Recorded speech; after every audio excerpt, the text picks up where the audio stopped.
Salut, salut, bonjour, bienvenue dans Et l'Europe, bordel, où désormais, ça y est, j'assume que je suis de droite, donc je mets une veste façon streamer à la cool, t-shirt, veste, ça va pas du tout ensemble, mais c'est comme ça qu'on fait maintenant, hein, je vois bien chez O Gaming, et que de toute façon, Sylvain, il a dit, maintenant je suis passé à droite, donc je mets des vestes, c'est comme ça, hein, voilà, en plus Sylvain est là.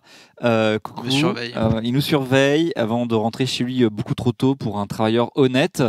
Mais bon, non, mais il rentre chez lui pour travailler. Il rentre chez lui pour travailler. Oui, oui, c'est ça. Oui. Absolument. Il va, oui, j'ai géré son club de foot virtuel, c'est ça. Ouais. Non, mais on sait ce qu'il fait. Son deuxième emploi, il est obligé de cumuler pour arrondir les fins de mois. Hein. Ah bah oui, c'est vrai. Je comprends, remarque. Hein. On est tous réduits à ça. Hein. C'est normal. Et bonsoir, Man Marx. Merci à Alexandre pour son resub là, il y a quelques minutes avant la prise de live là. C'était Il y a une bonne heure. Il y a une bonne heure. Il y a écrit a few seconds. Je me dis, bon, ça fait quelques temps. Oh, quoi. Non, c'est un bug du logiciel, ça. Ok, bah merci quand même. Hein, voilà, hein. Pour son resub via Prime, on est très content de le compter parmi nous. Faites comme lui, soyez un chic type, une chic fille. Pensez à sub, pensez à resub. C'est de l'argent en plus pour les fonds verts, pour le chat, pour Perceval et Yuki, qui pourront ainsi partir en vacances au soleil ou à la neige si, de la façon dont ils le souhaitent. Et pour Adrien, bien sûr, mais oui, mais vous croyez qu'on vit d'amour et d'eau fraîche, hein, avec une veste comme ça, on met une chemise quand on est vraiment de droite. J'y crois pas, moi. Oh, bah écoute, ça me fait vraiment plaisir, Man Marx. Comme quoi, mon stratagème pour être de droite a été découvert. Et on voit bien que je n'y crois pas. Et finalement, le plus à droite ici, eh bien c'est le centriste. Hein. C'est le centriste. Allez. Oula, qu'est-ce qu'il va faire? Bienvenue au centre. J'aime bien parce que comme ça, il est plus grand que moi. Bien, et donc... C'était très bas. C'était bas, ouais. C'était bas. Attention, non. Doucement. Hein. Doucement. Clipper, bien sûr. Allez-y, oui, il faut clipper, évidemment. Adrien, est-ce que c'est de droite ou de gauche? Faudrait qu'on fasse un jour la boîte comme ça, effectivement. Une émission spéciale droite ou gauche et on débat des sujets. Ça, c'est à droite ou à gauche. Parce que, oui, c'est important de bien délimiter les sujets. Hein. Qui a le droit de parler de quoi, hein? C'est-à-dire que la gauche, elle parle pas d'économie et la droite, elle parle de social. Hein, c'est bien connu. Bien. Une grosse émission aujourd'hui. Une grosse émission aujourd'hui. Beaucoup de sujets. Pour le coup, autant je galère pour Party Time, autant pour l'Europe maintenant, c'est plus le problème. J'ai juste à piocher, que ce soit au niveau européen ou au niveau français. Alors, ça va être très franco-français, sauf qu'on va quand même aller à l'étranger. Hein. Enfin, est-ce que l'Europe, c'est l'étranger? Oui, ah ok, merci. Ça dépend. Ça dépend, ça dépasse. Bon, je vais enlever cette veste parce que c'est ridicule. En plus, ça ne va pas du tout avec ce t-shirt. Regardez, je tombe la veste, oh là là! Ah voilà, c'est beau ça. Oh putain, le truc, le mec! Incroyable. Calmez vos ardeurs, le chat, s'il vous plaît. Ouais, s'il vous plaît, hein, je ne suis que en t-shirt. Hein. Attends, hop là, voilà, parfait. Et j'ai encore roulé sur le câble, c'est chier. Faudrait qu'on a, je sais pas, un système qui, ça m'énerve. Tu veux dire par exemple faire attention à pas rouler sur le câble? Ouais, mais système, un truc, tu sais qui. Et il reroule dessus. Oui, allez, croink. Alors, bien. Alors, oh là, vous allez trop vite là. L'Europe, c'est 27, enfin 28 pour encore 15 jours, pas juste la France. Mais bien sûr qu'il y a. Bien sûr. Mais d'ailleurs, je ne vais pas parler des 28 pays, mais bon, le truc, c'est que. C'est quand même plus facile de parler de la campagne des Européennes en France que de la campagne que des autres. Que de tous les autres pays, ce qui est assez compliqué quand même, juste ancien à 28. Mais on peut toujours aller voir, si vous voulez, après les projections du futur Parlement chez nos amis de Europe Elects. Hein, j'avais pas prévu, mais après tout, si ça vous dit, je vais me prévoir ça. Europe Elects, c'est bien, il n'a pas... voilà, hop.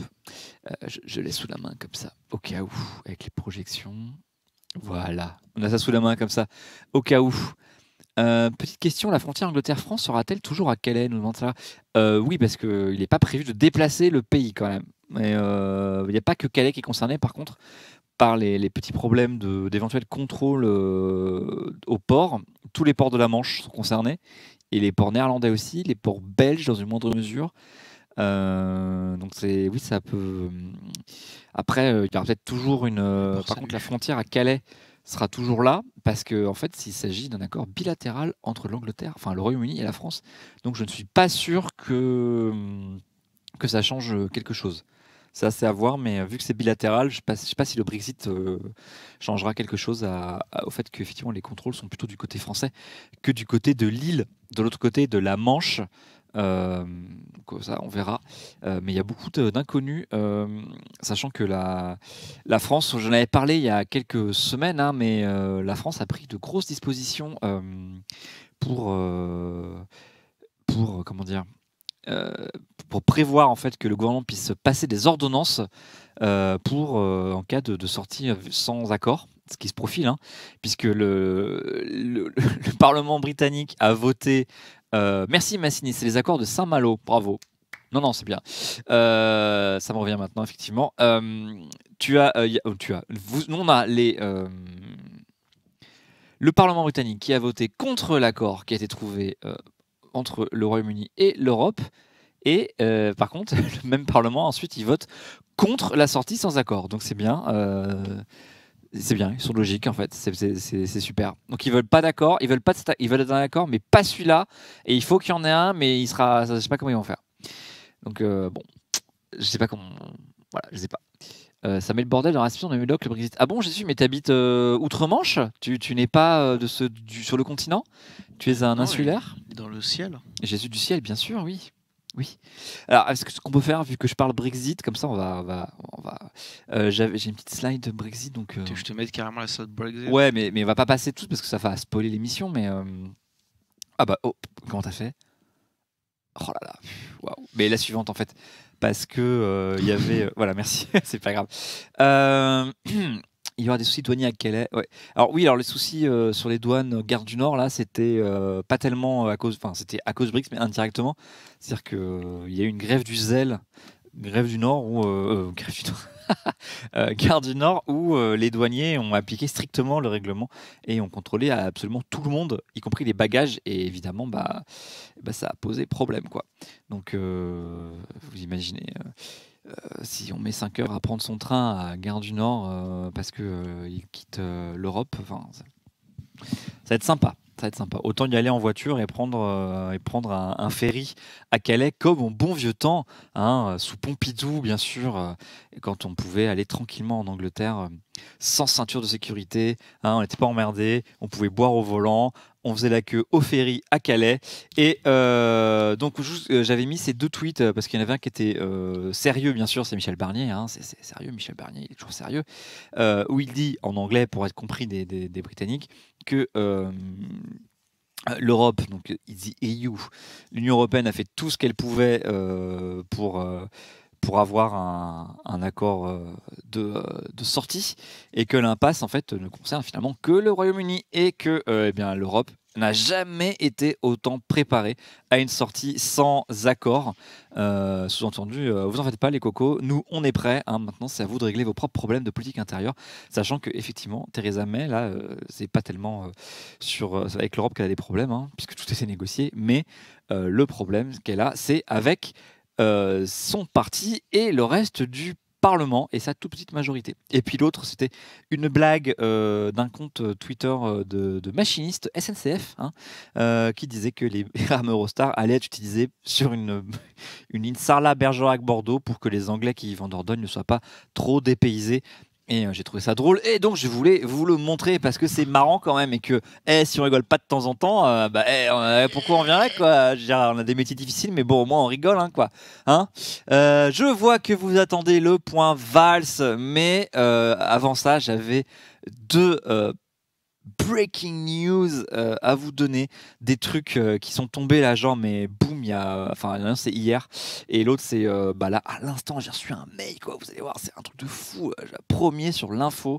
Moi je vous donne le truc, alors là bam badaboum, j'ai reçu un mail, on est sûr qu'on va connaître la tête de liste de La République En Marche au moins au 30 mars. puisqu'ils font un meeting. Donc on peut espérer quand même que le parti majoritaire en France, ou en tout cas au Parlement, au pouvoir, avec le président de la République, et qui devrait, si on en croit les sondages, arriver aussi en tête entre 24 et 25% des voix aux prochaines élections, eh bien quand même nous présente sa tête de liste à la fin du mois de mars, ce qui laissera quand même avril, mai, presque 2 mois de campagne donc à cette tête de liste. Et donc c'est-à-dire qu'on aura une liste, quoi. Et ça, c'est quand même incroyable. Ce sera peut-être les derniers à avoir une tête de liste. Bah voilà, c'est tout. Mais donc voilà, si vous savez pas quoi faire de votre samedi, ils vont faire des vraies élections. De quoi Ah, une campagne sans candidat serait disruptif. Ah oui, c'est vrai, ça se fera mal. Donc alors, si vous savez pas quoi faire le 30 mars dans l'après-midi, c'est un samedi, hein, eh bien vous pouvez venir en vous inscrivant au grand meeting de lancement de la campagne, hein, de la Renaissance européenne, puisque vous voyez c'est le logo, hein, avec le logo et le nom de la tribune d'Emmanuel Macron. Et donc c'est à Aubervilliers, enfin au Dock de Paris à Aubervilliers. Ça touche, les Dock Pullman. Et donc vous pouvez vous inscrire. Eh ben oui, c'est dommage. Alors Salvagraph, tu as déjà quelque chose de prévu. Eh ben tu ne pourras pas venir. Dommage. J'en suis désolé pour toi. Non, ils vont pas élire une tête de liste, hein. Tu crois qu'il y a des élections internes à En Marche? Non. En Marche, c'est comme la France Insoumise, ce sont des mouvements et donc il n'y a pas d'adhérents, donc il n'y a pas de démocratie interne. Ça marche pas comme ça. C'est pas le. Tu t'es cru chez les Schtroumpfs, quoi, hein, où les gens ils discutent et ils prennent. Non, c'est pas comme ça que ça marche. Pas du tout. Donc, eh bien comme ça, si vous voulez connaître les candidat, tu viens? On y va ensemble samedi 30? Tu fais quoi? Non. Ok, bon bah tant pis. Eh ben voilà, c'est rapide. Alors, vous misez sur qui? Dandelion 502. Et toi, tu penses à qui? Qui pensez-vous pour mener la liste En Marche? Puisqu'on avait parlé de Buzyn, on a parlé de Brune Poisson. Là, il y aurait... j'ai encore oublié son prénom, mais Loiseau, Nathalie Loiseau. Nathalie Loiseau, merci. Il y a des prénoms, j'ai quand même du mal là. Je préfère les gilets jaunes, il y a plus d'action. Un poisson mort, oh, c'est pas sympa ça. Un poisson mort, non, quand même. Il y a des chances effectivement que ce soit diffusé sur BFM qui va sûrement diffuser beaucoup de meetings. Après, c'est les européennes, c'est pas dit qu'ils fassent comme pour la présidentielle où ils diffusent in extenso des meetings avec même les chauffeurs de salle. Par contre, je suis pas sûr, mais bon.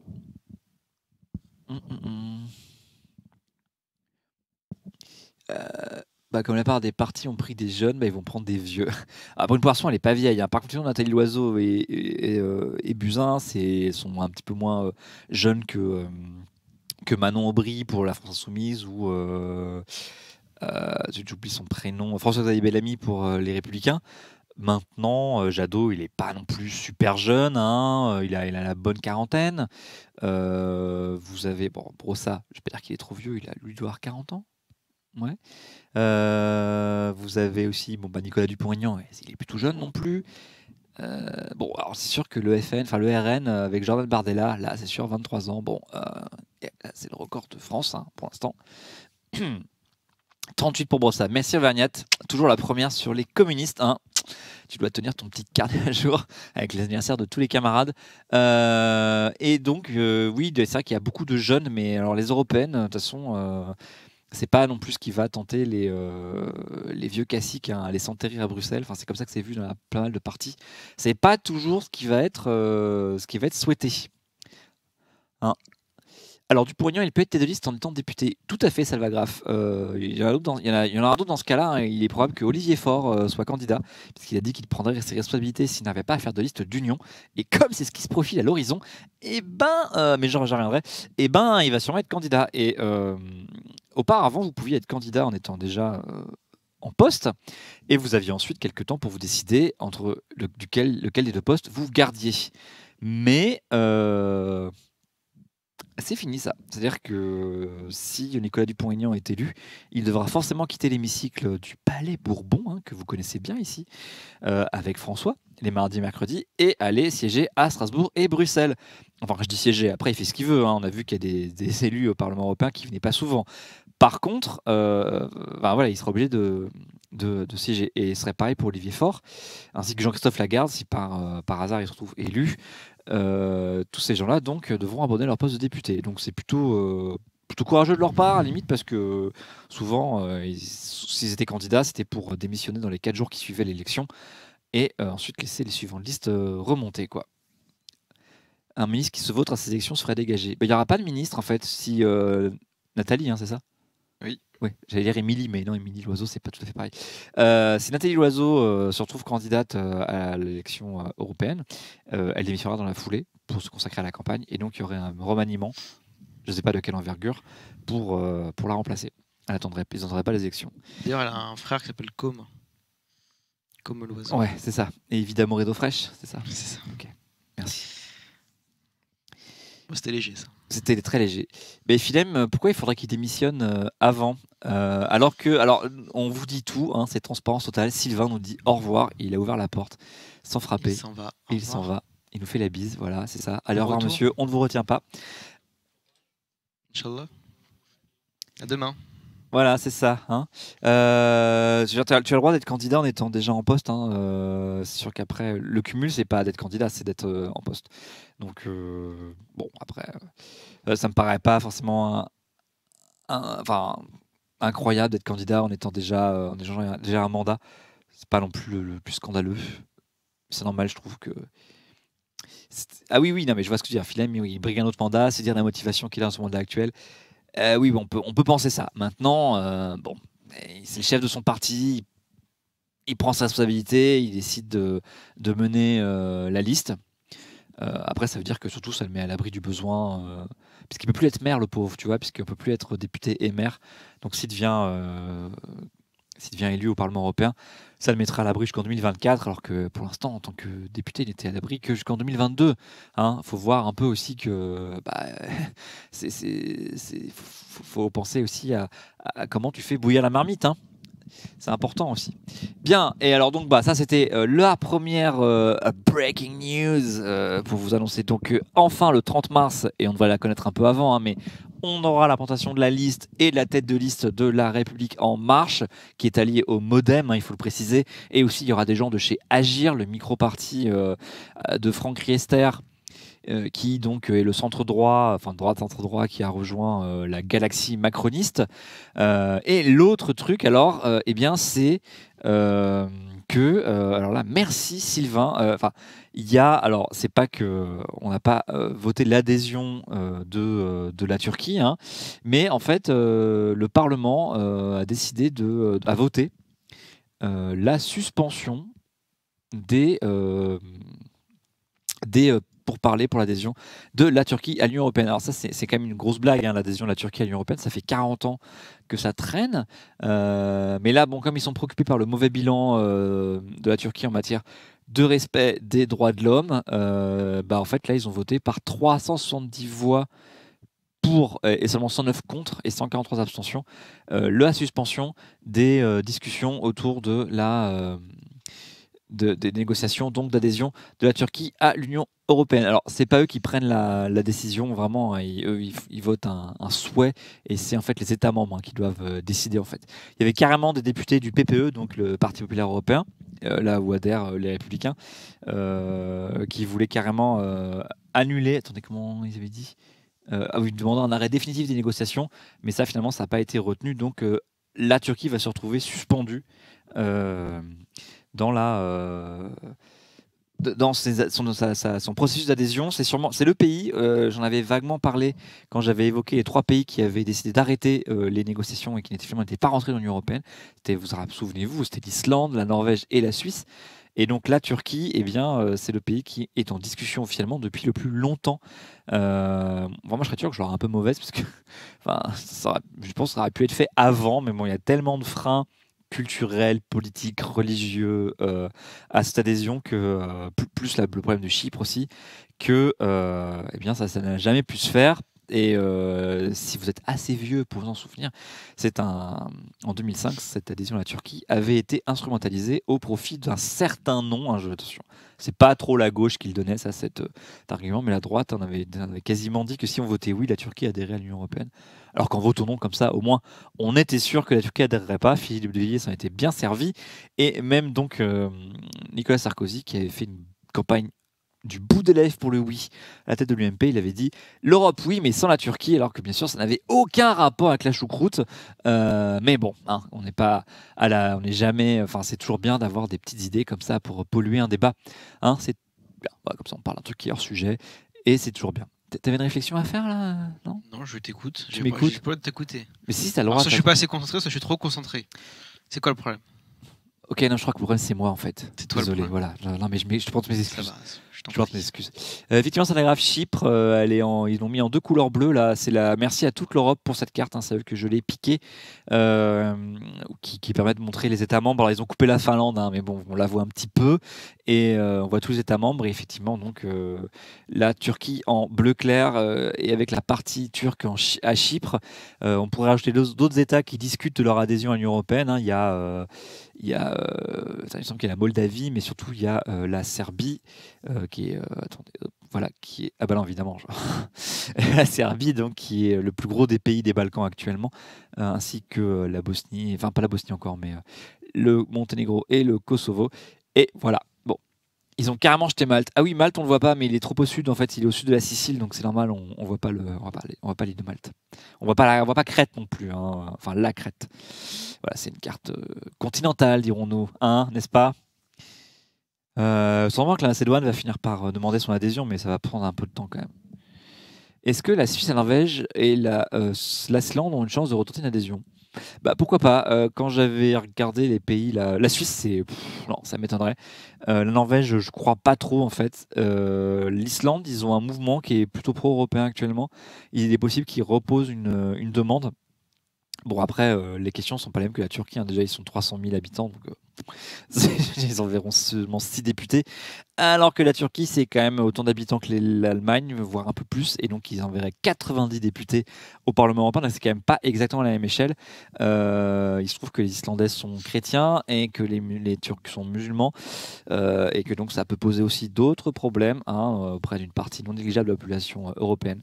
Donc voilà, donc, si l'Islande redépose son dossier de candidature à l'Union européenne, ça peut aller un peu plus vite que la Turquie, donc qui se retrouve suspendu, et ça a été un vote d'hier, hein, savoir que il y a quand même une majorité du Parlement qui veut continuer à soutenir les citoyens turcs, hein, c'est-à-dire faire la différence entre le régime turc et les citoyens turcs, hein, mais ça c'est normal, et à garder le dialogue politique et démocratique ouvert.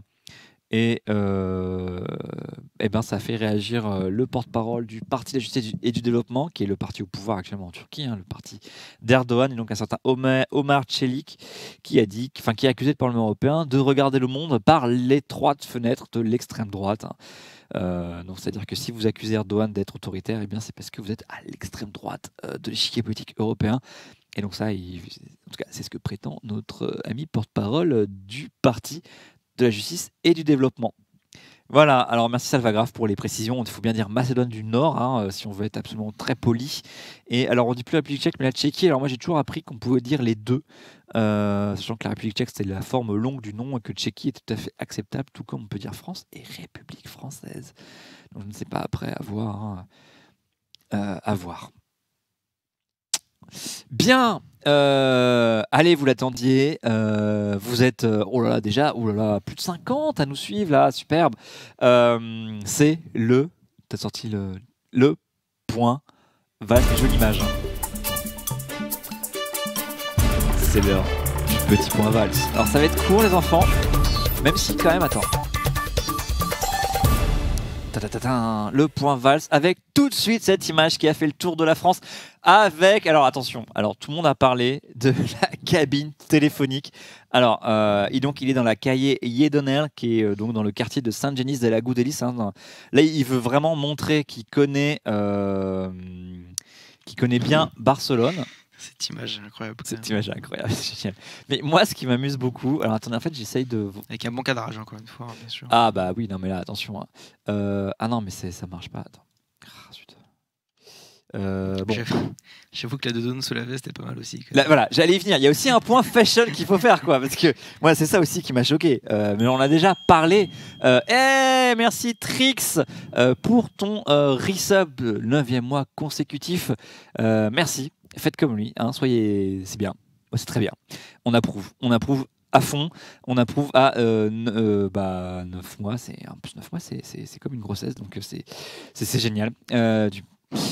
Donc la doudoune sous la veste, alors on comprend qu'il fait sûrement un peu frais à Barcelone, hein, ça a beau être la Méditerranée, on est en mars, début mars, le printemps, les frimas, tout ça, enfin la fin de l'automne, la fin de l'été, la fin de l'hiver, et bon, alors effectivement, alors, Peter Duterte, moi je ne veux pas dire du mal des Espagnols, hein, mais c'est vrai que la mode et l'Espagne, il faut quand même pas oublier que c'est le pays qui nous a donné Zara ainsi que Desigual, hein. Bon, on va quand même...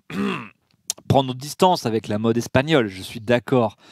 Mais donc il s'agit de la dernière cabine téléphonique de Barcelone, hein, qui, donc, comme en France, hein, les villes se sont débarrassées de leur cabine téléphonique.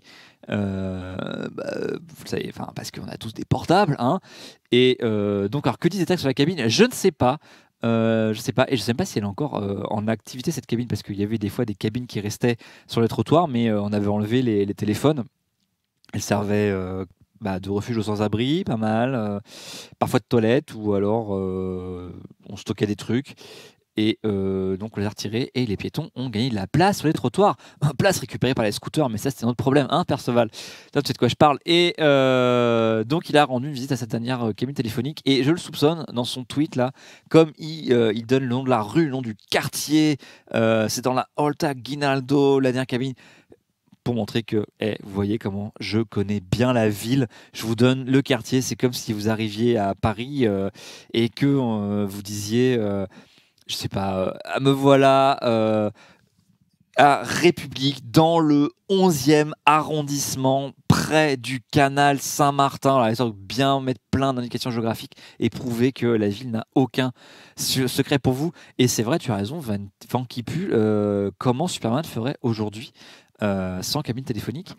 Est-ce que les films récents ont réglé ce problème? Je crois pas. J'ai envie de dire, elle est un peu transparente, la cabine. Donc si un mec est en train de se changer en Superman, tu le vois. Alors dans les vieux Superman, il le fait. Dans oui, je sais qu'il le faisait, mais bon, déjà, moi, ça me choquait un peu. Mais je te rappelle qu'on parle d'un super-héros que personne ne reconnaît parce qu'il enlève ses lunettes quand même. Ouais, c'est vrai, ça, j'avoue que... Quand même, attendez. Mais... Et oui, passez Adrien. Rendez-moi Adrien, s'il vous plaît. Adrien. Voilà, hein, bon. Mais si c'est là, effectivement, dans Matrix aussi, c'est un film, c'est des films d'avant la génération du portable. Hein, et d'ailleurs, ils utilisent des téléphones en bakélite qui font dring-dring avec des cadrans qui tournent. C'est assez rétro en fait. Hein, ils passent par des câbles. Ils seraient bien emmerdés avec les smartphones. C'est bien que le film soit fait en 99 et pas en 2000. C'est quelle année les portables? Les portables sont pas les années 90, mais il y en avait très très peu. Ouais, parce que Matrix, c'est quand même pas si vieux que ça. Hein. 99. Ouais, voilà, mais 99, il y a déjà des portables, non? Oui, mais enfin. Ah oui, c'était des gros trucs, machin. Ouais, voilà. D'une part, ils étaient plus gros, mais ça encore, c'est pas important. Mais surtout, ils étaient beaucoup moins généralisés. Et surtout, il y avait encore beaucoup de fixes. Et surtout, il y avait encore des cabines téléphoniques dans la rue parce qu'on se disait qu'il en aurait toujours besoin. Eh ben non. Non. Cet endroit... Oui, effectivement, c'est grave. Il y a des endroits, des villes qui ont conservé des cabines téléphoniques et en ont fait des bibliothèques de rue, des boîtes à livres et divers trucs. Mais ça, c'est plutôt dans les villes moyennes et petites, en fait, effectivement. Ah ouais, j'en ai vu, effectivement. Les bebop, oh Jésus du ciel, oh ça me touche, le bebop, c'était l'avenir. Oh là, c'était beau ça. Et on ne pouvait pas bouger. Hein. Non, mais t'étais trop petit, toi. Ah non, par contre, ça j'ai pas compris. Et on voit encore les traces du bebop. Hein. Vous pouvez les voir sur des lampadaires ou des tuyaux, comment ça s'appelle, les gouttières. c'est dur ce soir. Ouais, c'est dur. Hein. Les gouttières, c'était des bandes vertes et bleues avec séparées par une bande de blanc, et ça voulait dire que vous étiez dans une zone couverte par le système bebop. Autant dire que aujourd'hui on se plaint des zones blanches dans les campagnes et tout, on n'a pas la 3G ou la 4G. À l'époque, le bebop c'était que dans quelques centres-villes, quoi. Donc c'était quand même dans une toute autre échelle de déploiement. C'était assez fou. Ils ont retiré le Minitel dans le bureau de poste. Ah oui, bah oui, quand même. Enfin, le service Minitel est inaccessible depuis quelques années déjà, hein. Même le 3611 a disparu, hein. Alors pour les plus jeunes, le 3611, on va faire un petit peu de. C'était l'annuaire. Et les 3 premières minutes étaient gratuites. Donc en fait, tu tapais 3611 sur ton téléphone, tu te connectais. Et après, eh bien, tu demandais le nom de la personne, tu avais le numéro. Et tu pouvais déconnecter, mais ça restait affiché. Hein, bah, enfin, normal, quoi, comme sur un ordinateur, mais comme ça, tu avais tout le temps de noter le numéro de téléphone. Hop, sur le. Non, le Minitel a jamais été totalement gratuit, dit Schmotten. Ah non, non, non, il a jamais été gratuit, le Minitel. Ah non, non, non, non. Jamais, jamais, jamais. Le 3611, tu veux dire, ou juste parce que. L'annuaire gratuit, c'est ça 3611 en mode gratuit. On se baladait avec son CD portable à la main. Oui, il n'avait pas de anti-choc, ils étaient vraiment relous et donc tes CD ça sautait en fait. Alors, ce que m'a dit Schmotten, peut-être qu'il a été gratuit au début le 3611, mais moi dans mes souvenirs c'était uniquement les 3 premières minutes. Donc tu tapais ton truc et puis tu déconnectais et voilà. Ça permettait d'avoir encore l'affichage sans payer. Et ouais. Mais bon, hein. Et je te remercie, je t'en prie, Manu 75B, si grâce à moi tu connais maintenant ces 2 bandes, eh bien écoute, au moins cette émission elle aura servi à quelque chose. J'en suis ravi, quoi. J'en suis ravi. Elle est pas jaune, c'était gratuit. Bah, à vérifier, hein. À vérifier quand même. Excuse-moi, je bois un verre d'eau parce que J'ai tant de rigolé à la révélation. blague de Peter sur Manuel Valls.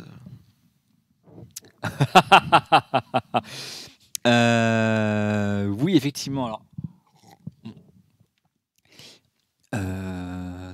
oui, le monsieur à photo, c'était Manuel Valls. Il était au Parti socialiste dans un temps enfin, dans le vieux monde en fait. Hein, ça paraît un siècle maintenant. Il militait en France en fait, et alors que maintenant il est candidat à la mairie de Barcelone. Et je n'ai trouvé aucun sondage avant de poser la question. Il en a fait du chemin. Hein? Il en a fait du chemin. On Mais l'a connu comme ça, vraiment. Mais ouais, on l'a connu tout petit. On l'a connu tout petit. On l'a connu à 5% à la primaire socialiste en 2012, enfin 2011 précisément. Et puis après, directeur de campagne, de Hollande, ministre de l'Intérieur, Premier ministre. Non, mais c'est assez fou comme. Il a commencé tout petit, maire d'Evry, député. Non, mais c'est beau. Il avait fait combien la primaire socialiste 5. Non, mais en 2017. Bah, il n'était pas candidat en 2000. Ah, si, pardon, oui, plus, bien sûr. Il a fait. Il était derrière Hamon. Ah, attends, on va aller voir. Oui. Hmm Ça, oui, il était derrière Hamon. Oui, mais il était même dès les premiers tours, quoi. Il s'est ramassé des premiers tours, mais il a quand même été qualifié au second tour, quoi. Et dans 5 ans, il sera candidat à la mairie de Palerme. Mais pourquoi Palerme, c'est pas grave. Moi, je le verrais bien à Naples, en fait. Quitte à une ville un peu avec des trucs à faire, quoi. Résultat primaire socialiste 2016. C'est même 2017, en fait. C'est la primaire citoyenne. Elle s'appelait primaire citoyenne. Pardon. Alors, au premier tour, eh bien, il a fait 31% quand même. Hein. Il a fait 1 demi-million de voix quand même au premier tour. Et par contre, au deuxième tour, il a fait que 41% avec 830 000 voix. Il a fait combien Hamon au premier? Hamon, il a réuni presque 600 000 voix au premier tour. Il a fait 36,5. Ah, donc c'était pas si loin que ça les deux, n'empêche. Quand même, 5 points d'écart, ça compte, quoi. Ouais. Ça compte. Surtout quand tu sais qu'après, tout le monde va voter contre toi. Enfin, il savait qu'il avait perdu sur les premiers tours, quoi. C'était dur. Et François de Rugy, quand même, qui est ministre aujourd'hui, il avait fait 63 000 voix, soit 3,8%. Et Jean-Luc Benamias avait fait 1% avec 16 000 voix. Comme quoi, voilà, hein, ça veut rien dire. Hein. Croyez en vos rêves, n'abandonnez jamais. Même un échec, eh bien, tomber 6 fois, se relever 7. Je ne sais plus comment on dit, mais peut-être que Benoît Hamon sera Premier ministre au prochain. Hamon peut être Premier ministre, on peut avoir Asselineau, président. Exact. Waouh. Oh là, ça dérape. Et à Montebourg, il avait fait même pas 300 000 voix en fait, pour 17% 75, c'était dur. Et alors la grosse déception, ça avait été Vincent Payon, mais bon, qui était là pour tuer Montebourg, mais bon, je sais pas si ça a marché. Montebourg, c'est bref. Enfin, est-ce que ça arrive souvent des personnes politiques qui vont se porter dans d'autres pays? Parce qu'à part Eva Joly, j'ai pas d'autre nom en tête. Alors, Ilianas Eva Joly n'a jamais fait de politique ailleurs qu'en France. Elle est certes d'origine norvégienne, mais elle est française. Elle a pris la nationalité. En fait, elle s'est mariée avec un Français. Elle s'appelle en fait pas du tout Joly à l'origine. C'est son nom de femme mariée. J'ai oublié son nom de. C'est Gros Eva. Barthet, un truc comme ça. Je ne sais plus. Cohn-Bendit, oui, Cohn-Bendit, il a fait la navette entre la France et l'Allemagne, c'est Eva- vrai. Negro, Eva, Farset. Farset, voilà. Et alors, effectivement, et par ailleurs, elle est la belle-sœur de l'humoriste qui est décédé, mais qui s'appelait Sylvie Joly. Puisque donc son mari était le frère de Sylvie Joly. D'accord. Bah, Voilà. écoute, Voilà. Ok. Qu'est-ce que. Oui, alors attendez, du Rugis, c'est Valls avec de la réussite. Mais il a bien réussi, Valls, je suis pas d'accord avec vous. C'est ça, merci Alvagraph. Effectivement, donc Eva Joly, elle a aidé d'autres pays sur le sujet de la fraude via l'ONU. Elle a été aussi en Afghanistan. À savoir que c'était des prestations payées. Hein, je veux dire, c'était pas du militantisme. On doit quand même mettre les choses au clair. C'était pas du tout du militantisme pour le coup. Et non, rien à voir avec Angelina Jolie, puisque c'est IE, alors que Jolie, c'est Jolly. Et finalement, c'est Angelina Jolie qui a l'orthographe la plus française, alors que Eva Jolie, c'est l'orthographe effectivement avec un Y qui fait plus. Belle analyse. Voilà. Oui, c'était nul, hein, mais bon, c'est un petit moyen comme ça. c'est- Alors, est-ce que ça fait beaucoup de personnes politiques qui ont fait la politique dans d'autres pays? Bah non, il y en a, c'est assez rare. Hein. Après, sur les européennes, il y a souvent des échanges, puisqu'il y a des partis européens. Les Verts ont fait pas mal ça, avec des Belges qui viennent se présenter en France, ou des Allemands comme Cohn-Bendit. Non, on va pas commenter le débat de ce soir. Non, désolé. On ne commentera pas le débat de ce soir. Déjà parce qu'on n'a pas les droits. J'en ai pas les droits. On l'a su trop tard. J'ai le truc qui s'est fait cette semaine. On n'a pas du tout le temps de Oui. s'organiser.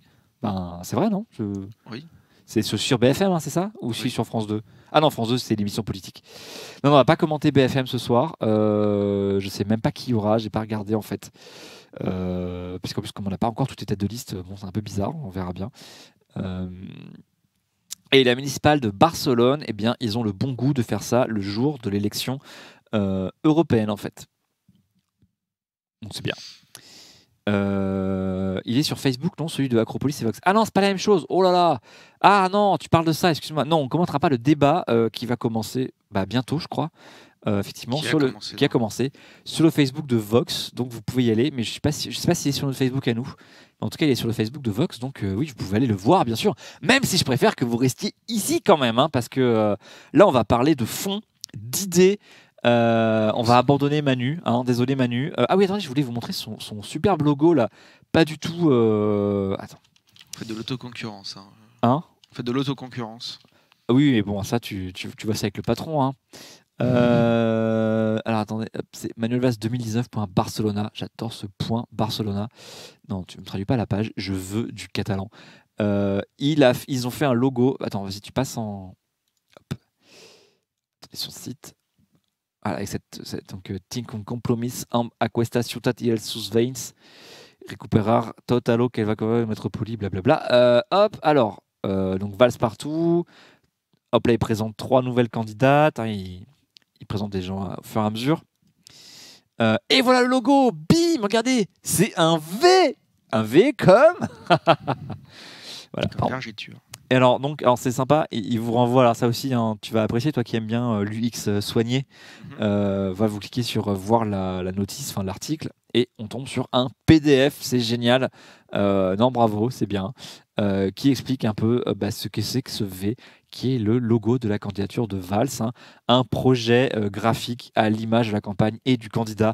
Bah oui, V. Alors oui, effectivement, V comme la série. Ah, mais ça explique que Manuel Valls, c'est un reptilien, en fait, qui mange des rats quand on a le regard détourné. Oui, c'est une série qui passait quand j'étais petit. Il y a eu un reboot qui a été fait, un remake, mais qui était pas bien. Enfin, la série originale n'était pas terrible non plus. Hein. Ils enlevaient des masques, et après c'était des lézards, et ils mangeaient des rats parce que les lézards mangent des souris, vous voyez. Enfin, hein, bon. Avec les effets spéciaux très années 80, bien sales comme il faut.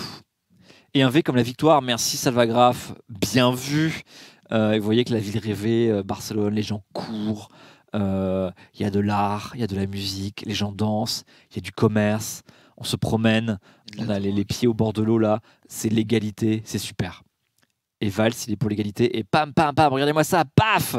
Vous avez vu, homme, femme, l'égalité, tac. Non, mais là, franchement, waouh quoi. Non, mais waouh. Un V pour Vendetta. Bien, allez, passons à la suite. Allez, on y va là. Allez, on va faire du contenu, des visions différentes de l'Europe Mais qu'est-ce que tu montes mes notes? Bah non, mais c'est toi qui tu m'as pas prévenu, donc. Putain, je pensais que tu avais compris. Excuse-moi. Pour la peine. Je précise d'ailleurs que aparté, hein, le truc de ce soir avec Jean, etc., des Bavox n'est pas du tout streamé. Hein, donc, Ah, il n'est pas du tout streamé, d'accord. Non, c'est qu'en fait, c'est un truc qu'il faut aller participer sur place. Donc, enfin, il me semble. Alors, c'est que je suis mal renseigné, mais normalement, donc personne ne partira de ton live pour aller sur un autre, Adrien. T'inquiète pas. Ah, je suis rassuré alors, c'est bon. Mais non, parce que j'avais entendu parler qu'il y aurait peut-être un stream Facebook du débat. Donc c'est un débat IRL, désolé. Bien. Alors, et là, paf, tout de suite, là, il y a plein de gens qui viennent pas de partir. Bah, ça fait plaisir, merci. Donc, alors, il y a des matchs de tribune. Et ça, qu'est-ce qu'on aime bien, quoi, ce genre de petits matchs. Ça nous rappelle, c'est la presse papier, l'odeur du papier, de l'encre. Mais bon, sauf qu'évidemment, les tribunes sont en ligne. Hein. Donc, vous savez que Macron donc, a fait une grosse tribune traduite dans toutes les langues européennes, saluée par des prémices, même par Orban. Bon, il n'a pas dû la lire, parce qu'évidemment, ça s'adressait, c'était contre lui. Mais bon, c'est le jeu, je dirais. Tu peux passer à l'image suivante, hein, s'il te plaît. Et donc moi je voulais vous proposer parce que donc j'ai lu ces 4 tribunes. Donc il y a Macron, il a fait sa tribune diffusée dans toute l'Europe et Mélenchon lui a répondu. Bon, évidemment il critique Macron. Wauquiez aussi a répondu. Alors ça c'est passé un peu plus inaperçu, curieusement. Et j'ai aussi lu la tribune de réponse de Anne Kramp-Karrenbauer, AKK, donc, qui est la successeur de Merkel à la tête de la CDU, et donc probable future chancelière de l'Allemagne. Enfin, en tout cas, si la CDU continue d'être le parti majoritaire en Allemagne, il ne se prend pas une coalition dans les dents d'autres partis, mais bon, pour l'instant, c'est pas forcément ce qui se dessine. Mais donc, ces 4... je sais pas, est-ce que vous les avez lus déjà? Est-ce que vous avez lu la tribune de Macron? Est-ce que vous avez lu la tribune de Mélenchon? Après, je pose la question, mais est-ce que vous avez vu la tribune de Wauquiez? Cri. Et est-ce que vous avez vu la tribune de AKK? Et ça, je pense pas quand même. Alors, je vous rassure, je l'ai pas lu en Allemagne. Je ne l'ai pas lu en allemand. Ils ont eu la gentillesse à la CDU de la traduire en 6 ou 7 langues, enfin 7 ou 8 langues européennes, dont, bien sûr, le français. Donc, c'est Europa richtig machen, qui donne donc en français Faisons l'Europe comme il faut. Mais on va commencer par la première tribune qui a été publiée, celle de Macron seulement. D'accord, Exercice, ok. Bah, c'est bien, il y en a qui ont fait leur devoir, voilà, c'est bien. Non mais, franchement, Parlement ukrainien, ça bouge bien là-dedans parfois. Je sais pas si j'ai envie qu'en France ou en Europe, on ait l'ambiance d'un parlement d'un pays en crise tel que l'Ukraine, quoi. Mais bon, c'est une idée, quoi. Je ne lis pas plus les tribunes que je n'écoute les éditorialistes, dit Schmoten. C'est dommage parce que les tribunes sont souvent plus intéressantes quand même que les éditorialistes. Surtout ceux qu'il faut écouter. Mais bon, après, trop long. Parole. Laquelle est trop longue? Elles sont toutes assez longues, ça je suis d'accord. Même si elles se lisent pas trop difficilement. T'en as lu, toi, Raphaël, ou pas? Pas du tout. Je suis même pas au courant que ça existe. Donc, Qui sont ces gens? Qui vous parlez? La politique, j'ai mes idées, c'est tout. Quoi. Je m'intéresse pas à celles des autres. D'accord. C'était un message super. Ça n'a aucun sens. Et la tribune de Raphaël, vous pouvez lire sur Twitter, sur Parcoursup. Une belle tribune. Belle tribune sur Parcoursup. Je préfère lire les tweets résumés de Jean. Oui, Joalit, tu as raison. Jean a résumé sur Twitter. Il a résumé la tribune de Macron ainsi que celle de Mélenchon. D'ailleurs, merci à lui, parce que je les ai lus, d'accord, mais je me suis appuyé sur ce qu'il avait dit en résumé pour vous en faire un résumé. Donc, merci Jean. Si tu regardes, eh bien, sache que ton travail n'a pas été vain, puisque je vais m'en servir. Et par contre, eh bien, j'ai fait moi-même le résumé de Wauquiez et de AKK. Non, ce ne sera pas un résumé de résumé, je vais vous lire. Enfin, je ne vais pas lire ce qu'il a fait, mais... On va lire toutes les pages de chaque tribune. On va lire, voilà, vous êtes prêts? Partez. Et par contre, n'empêche que c'est intéressant, parce que j'ai l'impression quand même qu'avec peut-être sans doute l'arrivée d'Internet, j'ai l'impression que les gens prennent de moins en moins de temps de lire des gros textes. Ne serait-ce que parce que maintenant sur Internet, j'ai l'impression que les formats sont très adaptés à des formats très courts.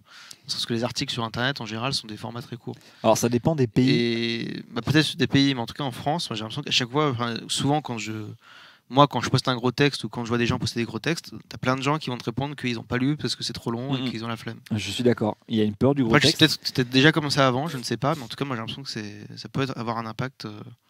On soit habitué à parler, dialoguer que par des très courtes phrases. Et moi, je suis surpris par la taille des articles américains. Quand tu lis des articles sur la. Oui, ils sont. Tu lis, tu penses que pour un Français, ce serait la fin de l'article français, ce serait la fin de l'article. Maintenant, il y a encore le double derrière. Fou.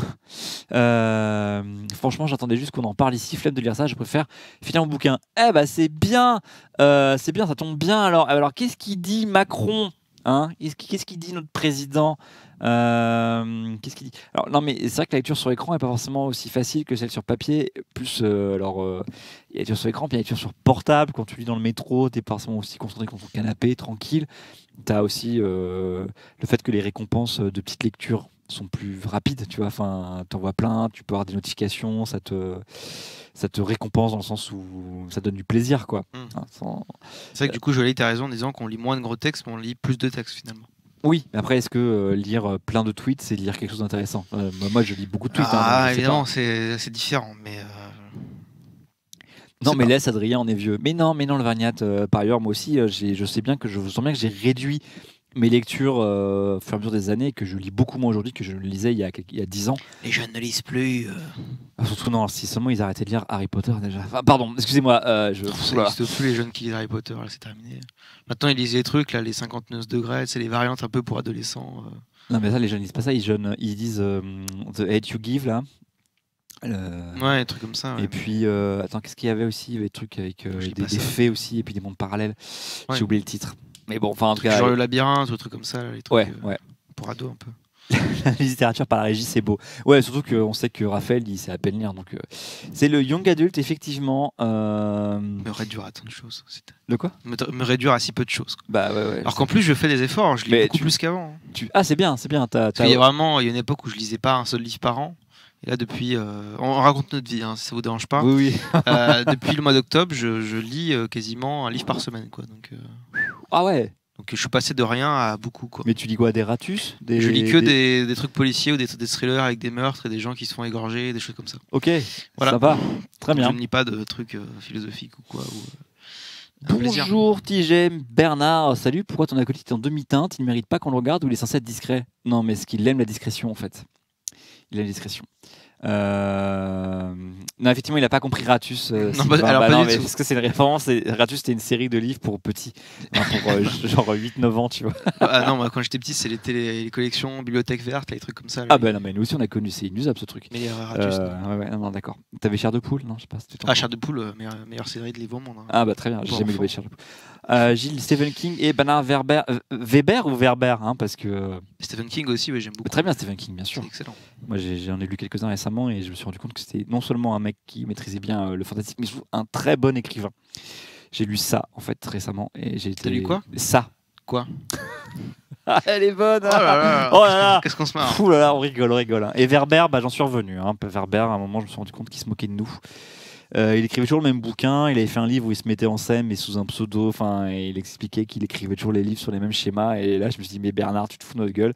Paf, j'ai fermé le livre et j'ai dit, c'est bon, plus jamais. Et donc, j'ai gardé que les fourmis chez moi, d'ailleurs. Et oui, Terry Pratchett, très bien, je recommande Terry Pratchett. Et maintenant, tu ne lis que le livre de De Villiers.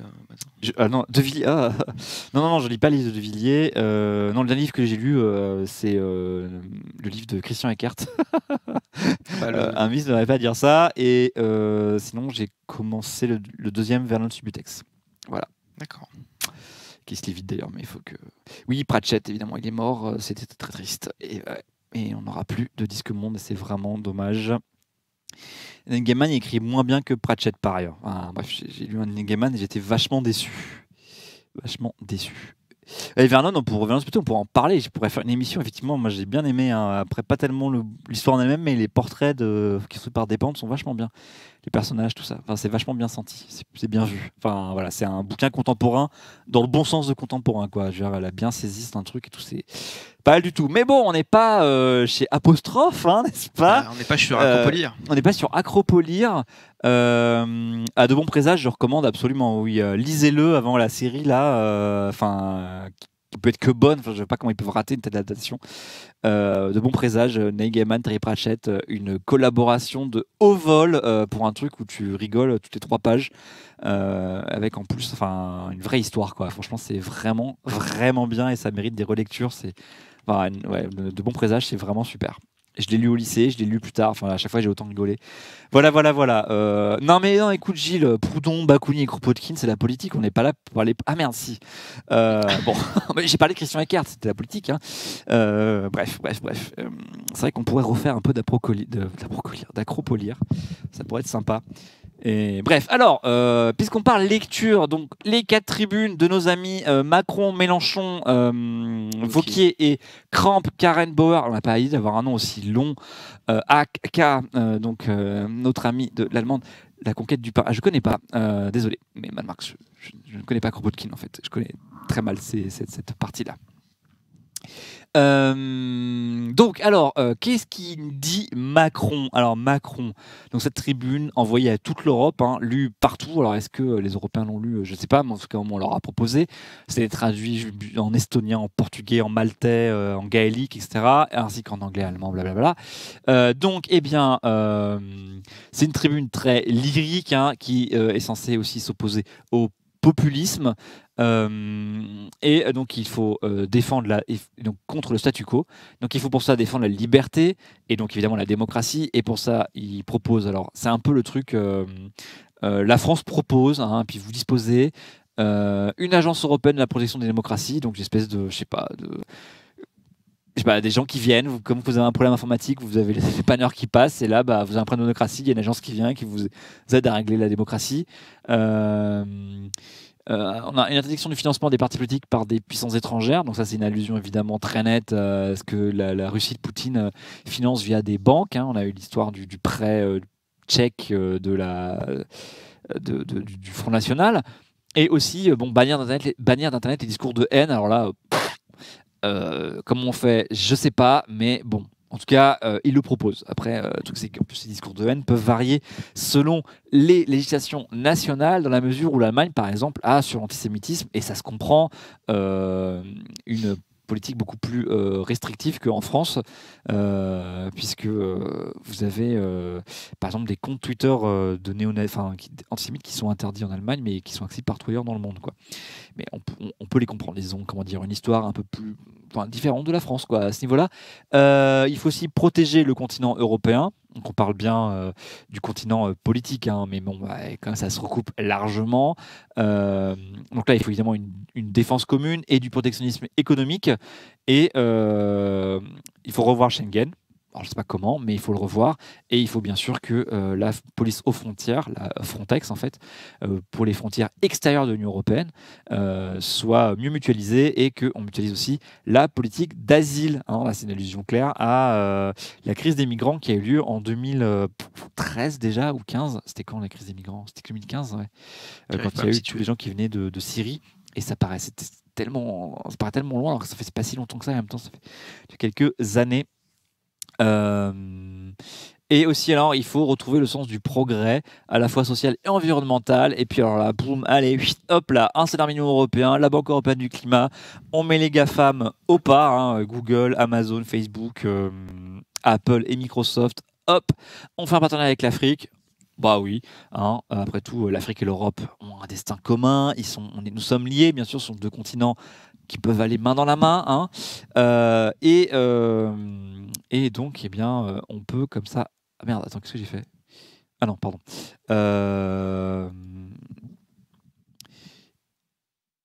Et alors, vous dites que tout le monde est d'accord? Non, parce qu'en fait, Mélenchon va pas être d'accord. Wauquiez non plus. Et par ailleurs, ils vont pas dire seulement on n'est pas d'accord. Ils vont dire pourquoi ils sont pas d'accord, quoi. Et donc, c'est évidemment plein d'emphase et tout ça. Et en fait, Macron se contente en fait, parce qu'on parlait de Matrix tout à l'heure, il nous montre le chemin. Après, c'est à nous de l'emprunter, n'est-ce pas? En fait, on se voit, lui, il offre un cadre de discussion, on s'assoit autour d'une table, on en parle, et on voit comment on peut faire redémarrer l'Europe contre les populismes pour régler tout ça. Alors oui, Gravouka, tu as raison, hein, le contrôle des frontières, c'est régalien, mais on parle bien des frontières européennes, hein, pas... il ne propose pas de mutualiser par une force européenne le contrôle des frontières nationales. Ça, bien sûr, les pays s'en chargent eux-mêmes. Par contre, pour les frontières de l'extérieur, c'est-à-dire par exemple la frontière gréco-turque, la frontière espagnole avec le Maroc, la future frontière entre la France et le Royaume-Uni, ainsi que les frontières avec les Balkans, la frontière avec l'Ukraine et la Russie, etc., il faut que ce soit une force européenne, peut-être au moins au niveau financier. Salut G25, t'es à la bourre, mais c'est pas grave, ça se passe bien. On est en train de parler des tribunes sur l'Europe. Donc je viens de résumer la tribune de Macron et je vais passer à la tribune de Mélenchon. Alors Méluche, qu'est-ce qu'il nous dit Méluche? Donc Méluche, il frappe fort, il n'est pas d'accord avec Macron. Alors déjà, il n'est pas d'accord avec Macron parce que il n'a pas apprécié les allusions à la Russie de Poutine. Hein. Poutine, c'est plutôt un ami en fait, mais j'y reviendrai plus tard. Attendez, excusez-moi, j'ai l'oreille qui me gratte. C'est le problème du casque avec les lunettes. En plus, je sais pas, il est mal réglé. Moi, j'ai beaucoup de mal avec ces casques. J'ai beaucoup de mal avec ces casques. Ouais, il y a un truc bizarre là, je sais pas pourquoi. Il faut changer les casques, il faut tout racheter, Sylvain. Sylvain, tu entends, il faut tout racheter. La caméra, la table, les casques, les micros, ainsi que le câble que je viens de... Ah bah j'ai sectionné, merde. Ah ouais, ah bah oui. J'ai roulé, j'ai... J'ai vraiment cru pendant l'instant que j'étais en train de me dire, mais attends, qu'est-ce je t'ai venu 1er avril là. En même temps, je t'aurais pas entendu si t'avais vraiment sectionné le câble. Oui, c'est ce que je me suis dit. Mais j'aurais pu aussi juste casser la gaine. Oui, alors... Donc, alors Mélenchon, il n'est pas d'accord. Donc Macron se trompe, il passe à côté des biens communs en fait. Donc, il va pas lui répondre par PowerPoint. Il va proposer une autre philosophie de l'Union européenne, plutôt plus de gauche que Macron. Hein. Donc, c'est éco-socialiste. Et donc, il faut qu'on soit souverain. Et on peut y aller, on peut changer les choses. Hein. Et donc, pour ça, il faut sortir des traités. Tous ces traités, ils sont pas bien. Cela dit, effectivement, c'est les traités qui règlent l'Union européenne, mais ça a tout figé. Et donc, la finance, le libéralisme, ça, c'est à cause des traités européens. Donc, en fait, il faut en sortir. Donc, ce qu'il propose, c'est ce que propose Mélenchon depuis 2017, hein, essentiellement, pour sa campagne de la présidentielle, où il veut qu'on sorte des traités si on n'arrive pas à les renégocier. Donc, et il accuse aussi Macron d'avoir des grandes phrases sur des sujets très emblématiques, hein, comme le glyphosate ou les marchés uniques comme le CETA ou le JEFTA avec le Japon et le Canada, et de dire des trucs, mais de continuer à signer. Alors sur le glyphosate, pour le coup, le glyphosate quand même... Autant au niveau français, c'est un peu bizarre de ne pas vouloir le marquer dans la loi, tout ça, pour les 3 ans. Par contre, sur les 5 ans européens, pour le coup, ça a été voté. Et ils l'ont bien fait, en fait. Est-ce qu'il est pour le Frexit? Non, c'est plus subtil. Hein. Il ne veut pas la sortie de l'Union européenne, il veut la sortie des traités. Bon, alors là, tu noteras la subtilité. Est-ce que c'est la même chose? Je ne sais pas. Je pense que ce n'est pas exactement pareil. Mais bon... C'est-à-dire que je ne sais pas comment tu peux sortir des traités non plus en fait. Tu dis que tu les appliques plus. Je sais pas comment tu fais. Tu n'envoies plus tes députés au Parlement. Je sais pas. Franchement, je sais pas. Voilà, contrairement à... Oui, il veut changer les traités actuels, mais c'est pas du Asselineau, effectivement. Il est pas pour la sortie de... Il est aussi pour la sortie de l'OTAN, je pense, mais Mélenchon, non, c'est pas, je pense, j'en suis sûr. Mais sur l'Union européenne, il est plus... de toute façon, c'est nos voisins, quoi. Donc, alors, sur la Russie, il accuse donc l'Europe d'être va en guerre contre la Russie. Non, TJ Ménard, je n'ai pas de commentaire à faire sur le débat à la Chambre britannique parce que je n'y comprends rien. Je ne sais pas comment ils vont faire. Et j'ai déjà parlé du Brexit, donc hop là. Hein, je pense que personne fini. comprend. Personne comprend. J'ai lu des extraits de la télé britannique, mais les commentateurs sont désespérés. Les mecs sont en train de se pendre en direct, en fait. Donc non, je ne veux pas de commentaire parce que vraiment, je préfère ne pas dire de bêtises. Déjà que quand je dis beaucoup, je préfère ne pas en dire trop. Et donc, ils viennent de voter un délai. Très bien, good for them. On verra bien ce que ça donne. Donc oui, alors moi le truc sur Poutine, ça m'énerve un petit peu parce que les va-t-en-guerre, l'Europe, tout ça, c'est pas l'Europe qui a annexé des territoires russes. Hein. Voilà, peut-être quand même remettre les choses de leur contexte, hein, quand même. Donc bon, ça c'est assez énervant comme critique, mais bon, passons. Donc, il faut sortir de l'OTAN. Voilà, j'avais oublié ce petit passage. Et donc Poutine, c'est un ami, alors que Macron, il laisse mourir les réfugiés. Et il tape sur les gilets jaunes, à savoir que donc Poutine, eh bien, c'est nouveau, vous avez le droit de manifester en Russie. Il n'y a pas de répression policière et aucun réfugié ne meurt en venant en Russie. Mais d'ailleurs, je crois qu'en fait, les réfugiés ne vont pas en Russie. C'est marrant ça d'ailleurs, en fait. Et alors voilà, ensuite, donc il faut changer de cap. Il faut arrêter d'être ami avec les Allemands, se tourner vers les peuples, et tous les peuples en fait. Et donc ça, c'est une opposition à Macron, sans vraiment de grosses propositions concrètes. Mais bon, c'est style Méluche, quoi. C'est de la tribune, c'est tonitruant, c'est le point haut, le verbe fort. Et c'est comme ça qu'on l'aime, hein, notre Jean-Luc. Donc c'est très bien. Hein ? C'est génial. C'est génial.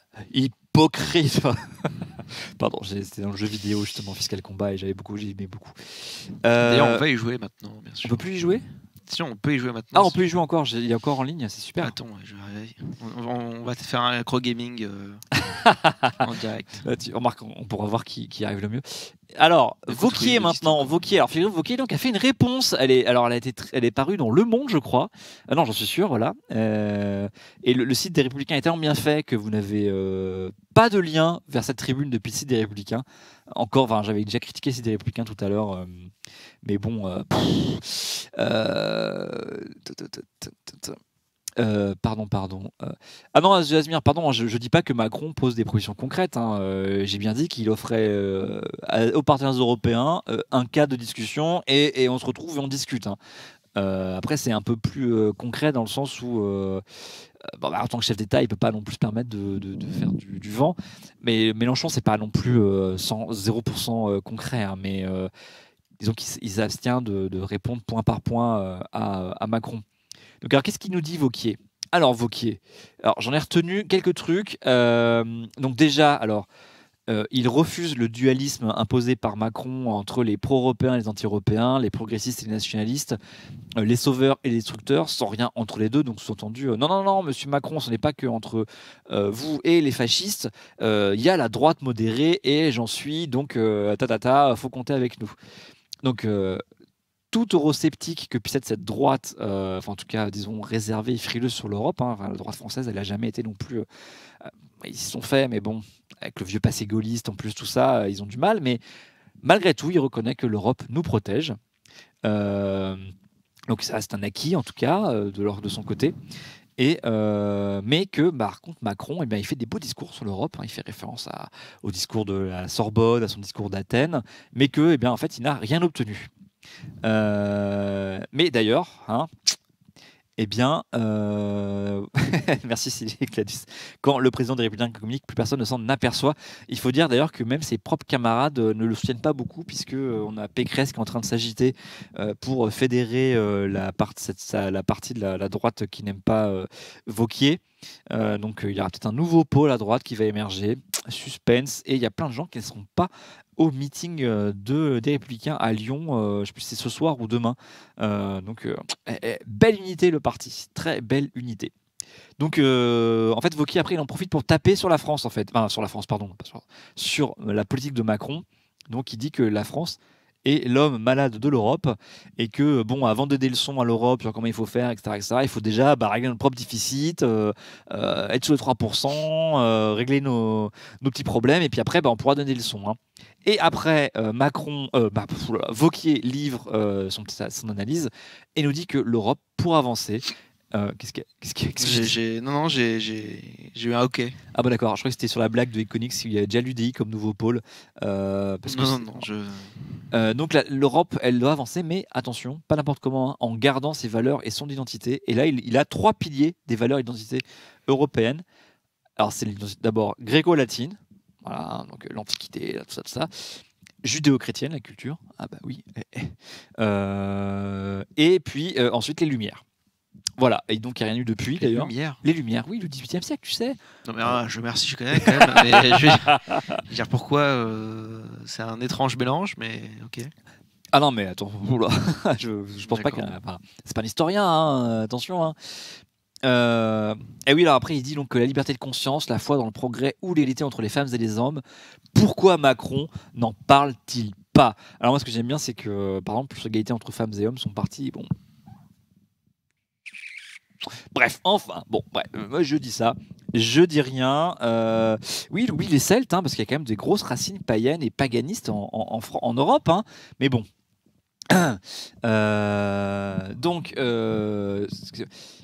Et donc après, il dit qu'il faut plus élargir, hein, c'est fini, on n'élargit plus. Coucou la Turquie, et aussi plus de normes. Ça suffit, la courbure des bananes, la longueur des concombres, le taux de chocolat dans les bonbons. Non, on fait des projets maintenant.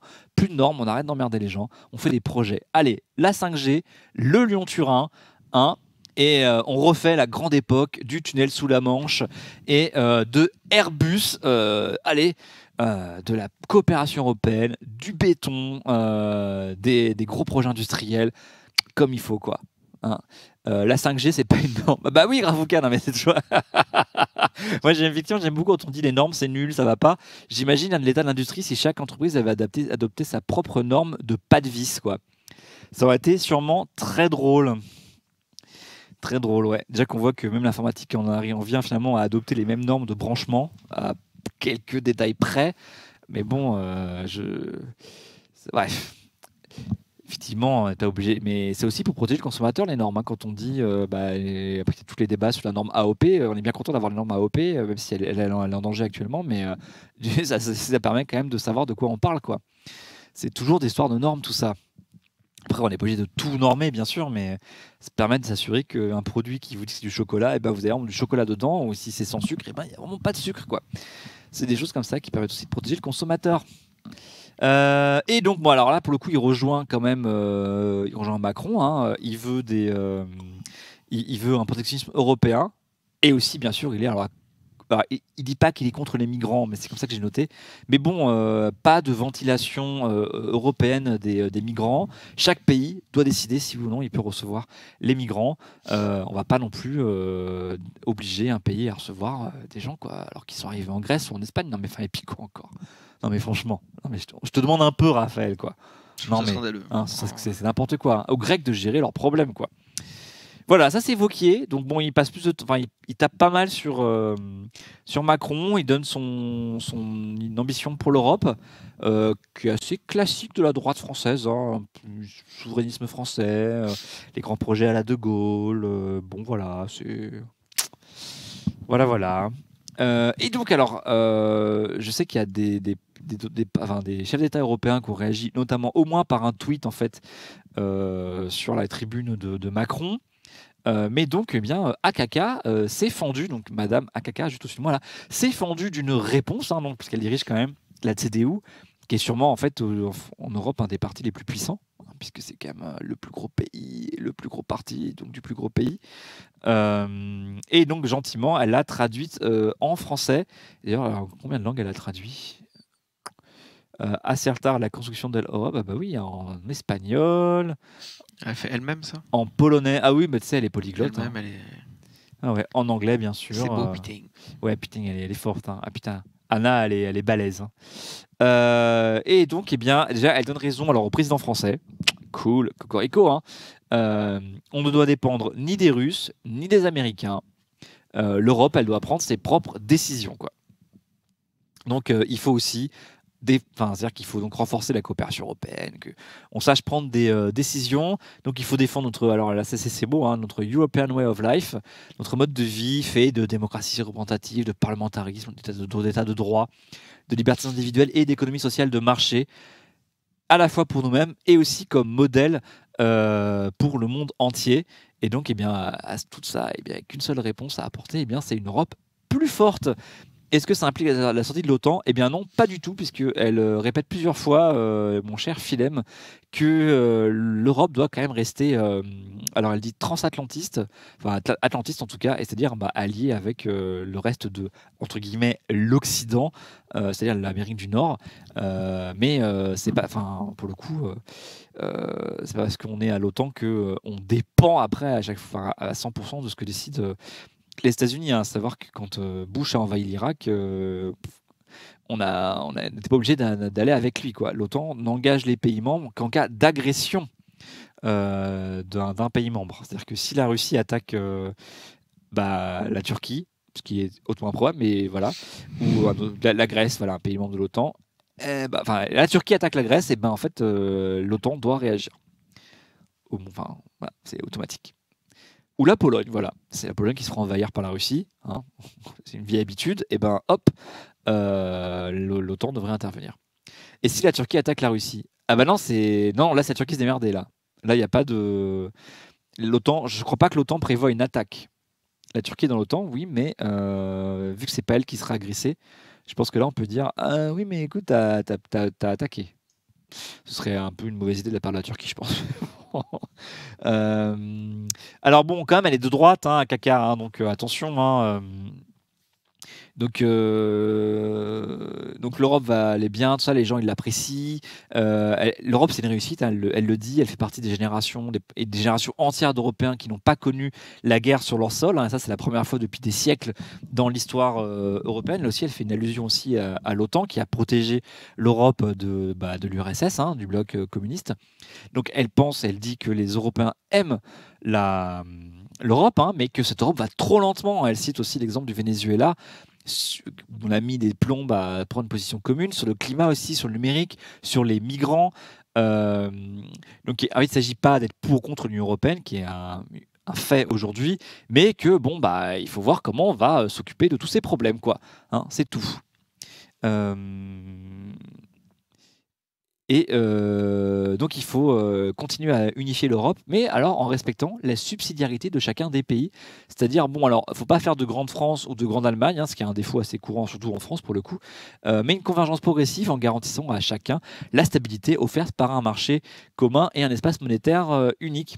Donc voilà, pas de SMIC européen, t'es bien gentil Manu, laisse-nous tranquille. Il faut que chacun aille à son petit rythme, et par contre on sécurise nos frontières, on garde la monnaie unique et on se débrouille dans ce cadre-là. Et elle veut aussi sécuriser les frontières.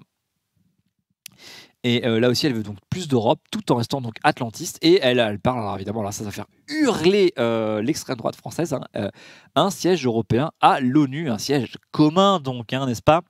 Donc, pourquoi pas, hein, elle a le droit de le demander. Et elle fait un paragraphe sur l'islam aussi. De nombreux pays membres sont mis au défi de maintenir la cohésion de leur société rendue plus hétérogène par l'immigration. C'est particulièrement le cas face au courant de l'islam incompatible avec notre conception d'une société ouverte. L'une des grandes questions de l'avenir est donc de savoir si l'Europe peut impulser l'émergence d'une forme d'islam compatible avec nos valeurs. Et là, elle dit aussi qu'il faut donc que l'Europe forme ses propres imams pour que ce soit des imams démocrates, hein, et pas des imams djihadistes, islamistes, disons, pour l'application de la charia dans leur quartier. Hein, je pense que c'est ça qu'elle dit. Donc elle fait clairement allusion à l'Europe de l'Est, hein, qui se sent déstabilisé par l'arrivée d'une immigration nouvelle, hein, mais aussi bien sûr des gens en Allemagne. Vous savez que l'AfD, ils ne sont pas trop portés sur les musulmans, hein, ou les gens qui ont l'air musulmans. Hein. Parce que bon, c'est pas tout. Enfin, il y a la religion, et puis il y a des gens qui ont l'air d'avoir une religion, mais en fait ils l'ont pas, ou en tout cas on s'en fout.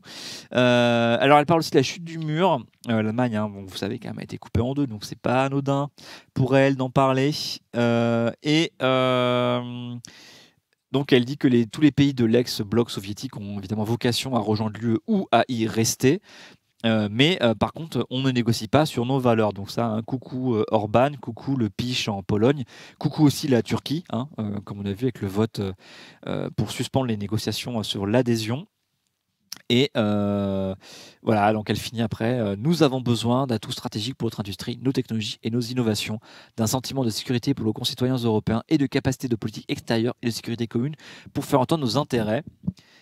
Et donc nous devons nous atteler à la tâche maintenant avec confiance et ne pas laisser la crainte permanente des populismes entamer notre détermination. Voilà, c'était la tribune de Anna Kramp-Karrenbauer, secrétaire de la CDU, donc chef de la droite allemande et successeur donc de Angela Merkel, probable future chancelière d'Allemagne. Hein, c'est en tout cas tout le mal qu'on lui souhaite.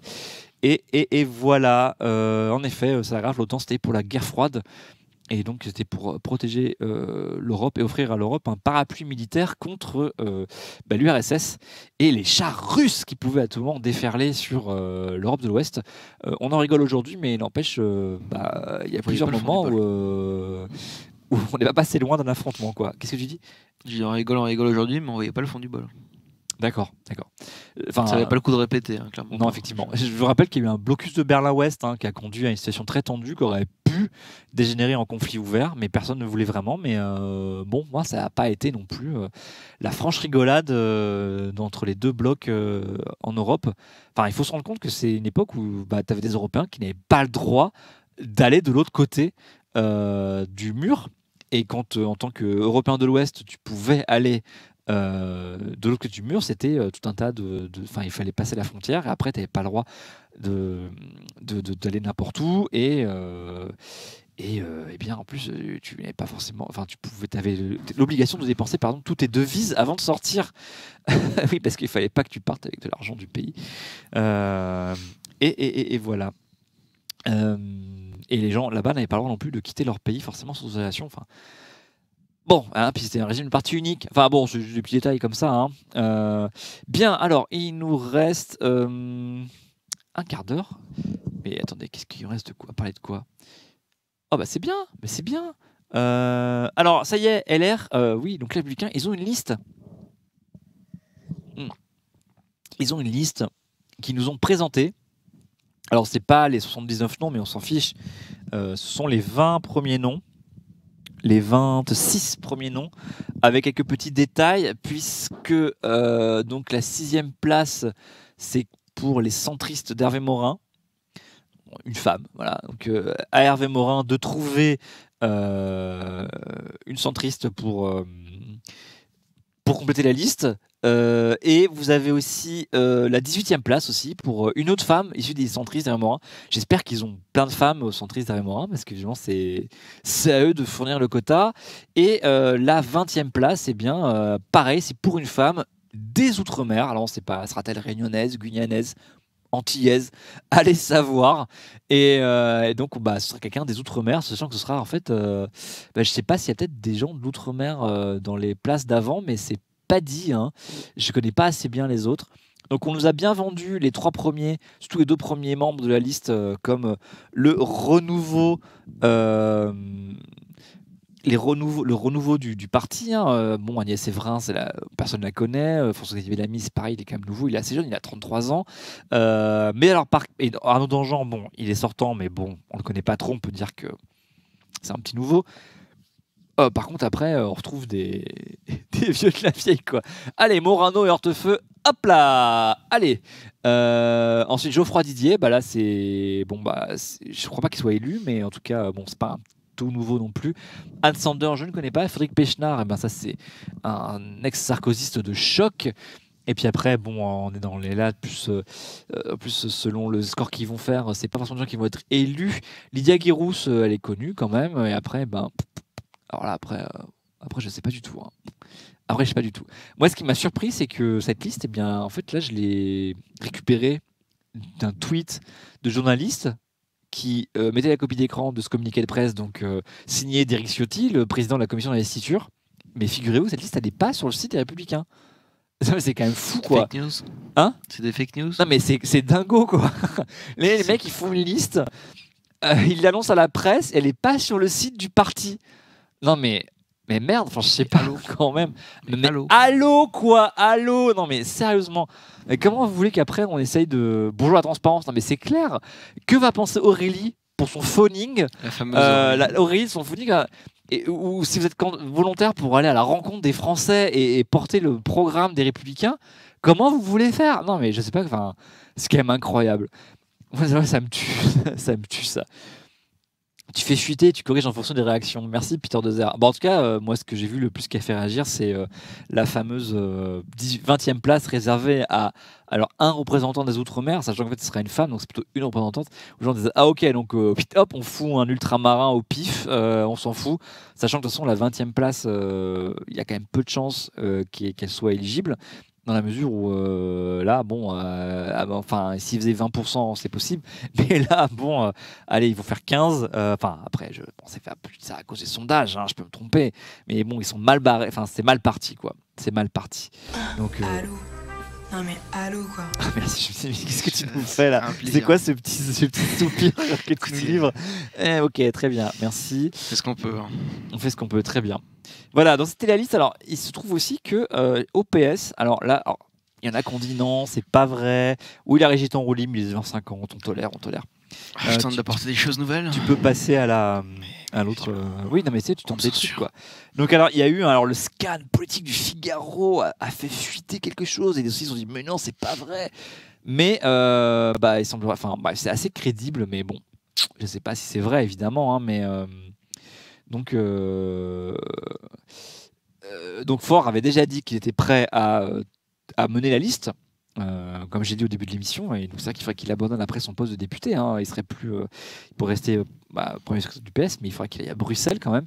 Et donc quelqu'un a soufflé au Figaro que les 3 motions minoritaires au PS se sont entendues et ont filé une liste aux européennes à Olivier Faure pour, je cite, la paix sociale au Parti socialiste. Donc, l'ambition, quoi. Ok, on va faire un score de merde, donc tant qu'à faire, on fait une liste qui garantit la paix au PS. Tout le monde est content, tout le monde sera bien servi. La liste, elle est au cordeau près en fonction du poids d'émotion. Nickel, quoi. Qui va le remplacer, du coup? Qui? Olivier Faure. Alors, s'il démissionne, vu qu'il est élu, ce serait son suppléant dans sa circonscription de Seine-et-Marne. Qui est? Aucune idée. Je ne sais pas, tu crois que je connais le suppléant? Mais c'est pas normal, ça. Va nous chercher ce nom-là, s'il te plaît. Allez, je vais chercher. C'est déjà si c'est il ou elle. Encore faut-il qu'il soit élu. Tu as raison, Ecladus. S'il fait moins de 5%, au moins il sauve son siège de député. Mais là, c'est horrible. Il est enfamé dans une nasse, quoi. C'est terrible. Et je suis pas sûr qu'il ait trop le choix. L'initiative Place Publique est un échec, visiblement. Tout le monde a dit non, ou alors à des conditions absolument inacceptables pour chacun. Donc, il y a que le PS qui avait dit oui. Mais donc, à l'inverse, Place Publique dit oui, mais si c'est qu'avec le PS, nous, on peut pas. Donc, c'est catastrophique, quoi. Donc visiblement, en tout cas, l'hypothèse Glucksmann n'est pas encore fermée. Enfin bon, alors oui, JA, ils sont à 5,5, ça dépend des instituts, ça dépend des sondages. Ils sont aussi entre 4, 3. J'en ai vu à 3 hein, quand même.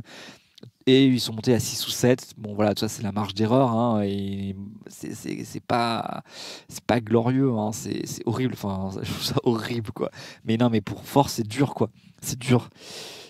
C'est Vanclair en pâle, t'arrives au mauvais moment, quoi. C'est pas facile, quoi. Vraiment, c'est pas facile. Et quand même, on peut pas ne pas parler, avant de finir. Je pensais que vous me posiez des questions là-dessus. Le financement par des boîtes privées du parti ADLE, enfin l'ALDE au niveau européen. Bah alors, vous faiblissez là, le chat, là je vous ai connu plus. Hein, en plus, c'est. Ah, voilà, chez 25, il disait ah oui, exact, bah oui, alors, bah merde quand même. Attendez. En fait, quand On n'a pas déjà parlé hier de ça. Ah, bah si François en a parlé, moi, je peux pas écouter François tous les jours. Hein. Donc, excusez-moi, j'ai un travail, hein, vous savez, contrairement à certains. Qu'est-ce qui se passe? Non, mais en fait, je viens de confondre des choses. Parce qu'on est d'accord que si jamais il est élu député européen, il garde sa place en tant que premier secrétaire du Parti Socialiste. Ah bah ça, il n'y a aucune loi qui d'accord, oui, parce que moi oui. j'étais en train de me dire qu'il allait être remplacé, mais non, en fait, non, il va... Ok. Non, et du coup, son prédécesseur, enfin son suppléant, c'est monsieur Paulin Roy. Ok. Voilà, personne ne le connaît, j'ai pas trop de photos, je sais pas qui c'est, mais voilà, ok. Oui, mais je pense pas qu'il pensait quitter son mandat en cours, quoi. Mais le mec, il est allé futur député, bah c'est bien. Mais lui, il doit bien croiser les doigts pour faire que Faure fasse au moins 5,5. Et donc, le Parti Socialiste envoie 4-5 députés à Bruxelles. Et hop, lui, il se retrouve député. C'est pas mal. Donc, alors, on a eu un bon exemple de damage control par la LDE. Là, c'était assez formidable, puisque Marine Le Pen elle a lâché une bombe, et pour une fois, elle avait raison sur le financement de certains partis par des entreprises privées. Évidemment, elle n'a pas fait n'importe quel parti, puisqu'elle a parlé de la LDE, donc le parti où pourrait adhérer En Marche dans le futur, en tout cas être allié à eux pour le groupe au sein du Parlement européen. Donc ça a déclenché tout un tas de trucs, c'est drôle. Donc en fait, c'est pas du tout illégal, hein, c'est-à-dire qu'au niveau européen, vous avez le droit. Par contre, en France, ce serait illégal. Mais pour les partis européens, vous avez le droit d'inviter des entreprises, des intervenants privés à tenir des stands, à avoir à tenir des discours face à un auditoire, mais bien sûr ça se monnaie, et c'est pas, donc c'est pas des sommes énormes, hein, c'est plutôt bon marché même, je trouve. C'est-à-dire que attendez, je reprends l'article de Libé qui nous donnait tout ça. Par exemple, voilà, vous avez Yelp qui a payé 6 000 € pour venir parler devant la LDE. Vous avez Bayer aussi, 12 000 €, Microsoft, 12 000 €, Google Belgique, 12 000 €, Sky, 10 000 balles, Hyundai Moto, 3 600 €. Uber ont payé 4 000 € pour venir dire un mot à tous les représentants du parti de toute l'Europe, en fait. Donc c'est intéressant, c'est pas très cher pour venir parler à tous ces décideurs, en fait. Et visiblement, c'est légal, en fait. Et ça permet d'autofinancer un événement, c'est pas mal. Et de remplir les caisses d'un parti européen qui en a bien besoin, parce que ces partis européens, le seul argent qu'ils touchent, c'est celui que les partis membres nationaux lui versent. Donc en fait, c'est surtout des coquilles assez vides, en fait.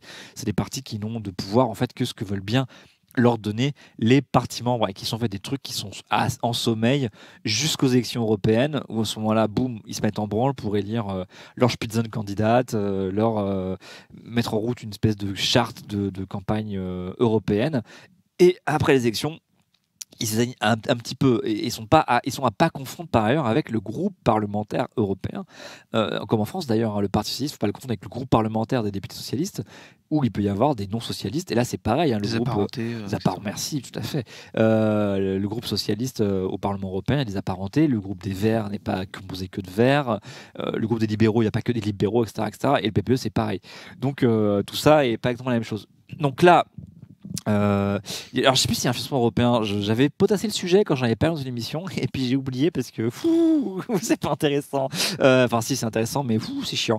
Et donc alors là c'est drôle, donc il y a eu déjà, alors côté français, En Marche, alors là c'est Stéphane Séjourné qui est le directeur de campagne de En Marche pour l'élection, et il est également, on dit aussi qu'il devrait être sur la liste, dit que En Marche n'a jamais été adhérente de la LDE, ce qui est vrai, hein, on dit juste qu'il serait partenaire au Parlement européen, puisque pour le but de constituer un groupe libéral centriste, pro-européen, progressiste, etc.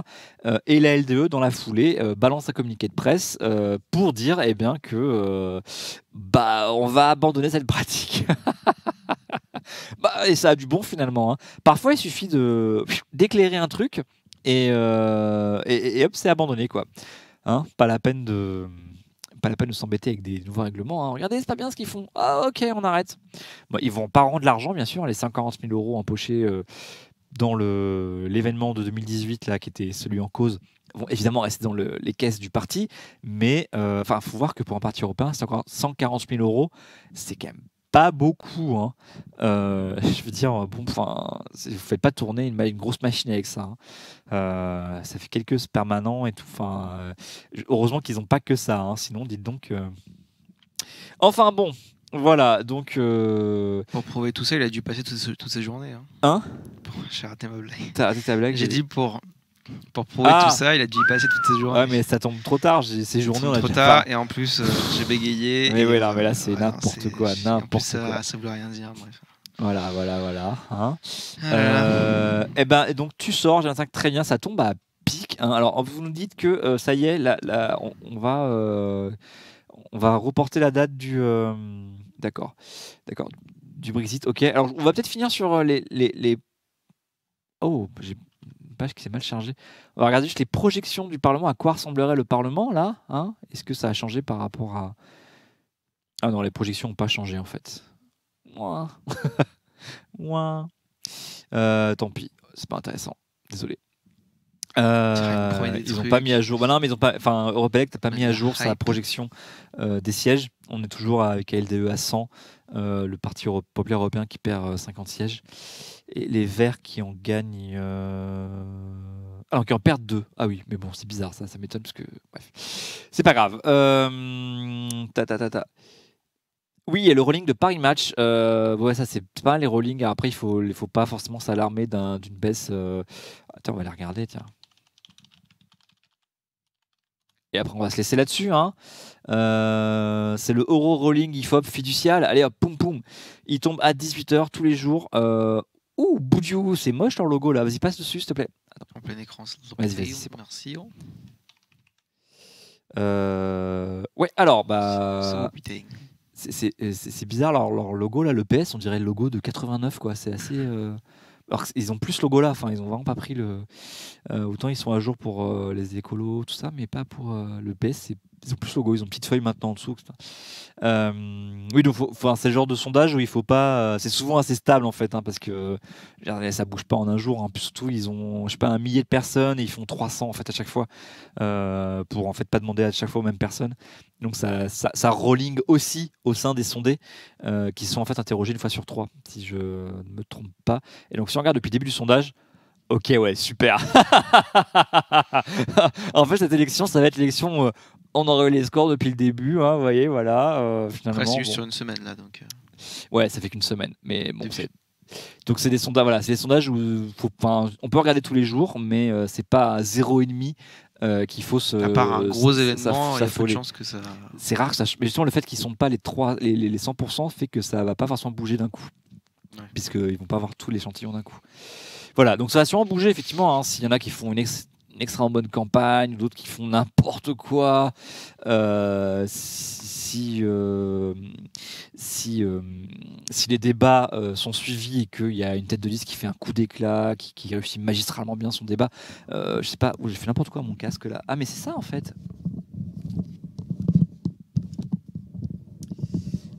Un plaisir pour les oreilles. Ouais, voilà, désolé. Oui.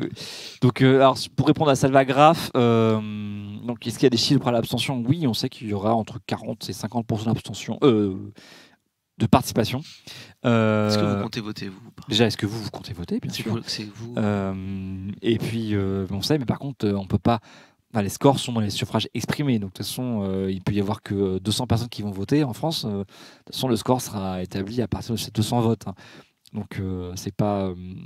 Après évidemment, on peut toujours discuter de la légitimité et être mécontent du fait que aussi peu de personnes aient fait le choix, mais c'est c'est le jeu du vote. Hein. Décide ceux qui vont en fait sur un mois. Ah oui, sur un mois on n'a pas. Bah non oui, ça fait qu'une semaine. Voilà. Voilà. Oui, effectivement c'est pas bien. Hein. Enfin c'est pas bien. C'est pas terrible. Hein, 20% de participation, ça veut dire que seulement une 25e des gens en possibilité de voter vont voter. Mais bon, pour les européennes, on sait que c'est le cas. Voilà, c'est dommage, je suis d'accord, mais voilà. Voilà. Ah oui, le Paris Match relève que le total gauche s'établit à 24%, ce qui est historiquement bas. C'est vraiment très bizarre de lire ça, quoi. Voilà, 24%. Là. Voilà, bien. Eh bien, on va pouvoir conclure. C'est bien, on a fait du contenu là quand même. Hein. Oui, très bien. C'est pas mal, non? Là, tu vois, une émission préparée. On se disait tout à l'heure, pourquoi préparer les émissions? Mais je l'ai préparé parce que j'ai eu les tribunes quand même. Hein, puis là, finalement, préparer. En fait, c'est bien. 1 fois sur 2 préparer, 1 fois sur 2 pas préparer. Puis voilà. Allez, on va se laisser, on va libérer le petit. Et puis, je vais vous libérer. On va tous rentrer chez soi, hein, en tout cas éteindre notre écran. Hein. Est-ce que... oui, j'embrasserai notre Seigneur Vador, bien sûr, en espérant qu'il ne qu'il ne me choque pas. Mais j'ai atteint mes objectifs, donc c'est bon. On rappelle, hein, on rappelle samedi ce qu'il se passe. Oui, effectivement. Alors, on se retrouve samedi à partir de 13h30. C'est pas exactement. Alors, officiellement, c'est à 14h. Allez, à partir de 14h, mais vous ça- pourrez sans doute. Si on est prêt avant, on va essayer de Ouais. voir si on peut être prêt avant. Ouais. Donc, où nous serons au Grand Control dans le 12e arrondissement de Paris, mais pas pour boire des verres, même si on boira sans doute des coups quand même, mais pour animer. Donc, il y aura Jean et moi. En tout cas, la partie présentation et animation. Et Bien. bien sûr, la régie pro qui sera là. On sera là. Il y aura aussi Thibaut, je crois. Oui, d'ailleurs, théoriquement, les gens peuvent venir, non? Tout le Ah, monde bah, peut vous avez le droit de venir, c'est un événement. Vous pouvez à venir, Animafac, donc c'est à Grande Control, Grande c'est dans Control, le dans le 12e, à côté de la gare de Lyon. Ça touche à la gare de Lyon, ouais, c'est un ancien Donc, dépôt SNCF. vous pouvez venir. Alors évidemment, quand on sera live, venez pas faire salut Acropolis comme ça. Ouais, non, Mais, on sera content de vous voir. Vous pourrez venir, bah, bien sûr, mais il faudra. Il y a tous les stands de toutes les associations qui sont adhérentes à Animafac. Voilà, donc. Il y aura aussi une agora où il y aura des débats avec des ministres, enfin je crois.